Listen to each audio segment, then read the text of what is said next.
India में 4 investments ऐसे हैं जो प्योर टैक्स फ्री होते हैं। Yes, completely pure tax free. इसको बोलते हैं ट्रिपल ई इन्वेस्टमेंट्स। अब ट्रिपल ई का मतलब क्या है? इन्वेस्ट करते टाइम टैक्स नहीं लगेगा, ग्रोथ पे भी टैक्स नहीं लगेगा और विड्रॉल करते टाइम पे भी टैक्स नहीं लगेगा आपको। एंड यस, ये बेनिफिट आज भी जिंदा है। न्यू टैक्स रिजाइम ने सिर्फ एटीसी को हिट किया है, ट्रिपल ई को हिट नहीं किया है। अब ध्यान से सुनो, ये 4 इन्वेस्टमेंट कौन से हैं। Number 1, PPF, public provident fund. Eligibility, कोई भी इंडियन रेसिडेंट, लॉक इन 15 साल का होता है और बेस्ट किसके लिए होता है? जो long term tax free wealth creation करना जानते हैं। नंबर 2, ईपीएफ और वीपीएफ, सिर्फ सैलरीड लोगों के लिए है ये। लॉक इन इसके अंदर जब जॉब छोड़ोगे तब तक या रिटायरमेंट ले रहे हो तब तक।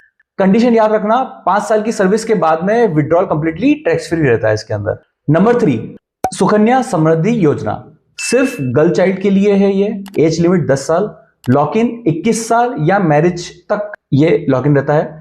और एक बात इसके अंदर, स्मॉल सेविंग स्कीम में सबसे ज्यादा टैक्स फ्री इंटरेस्ट इसी स्कीम में मिलता है। नंबर 4, यूलिप्स, लेकिन एक स्पेसिफिक कंडीशन के साथ में।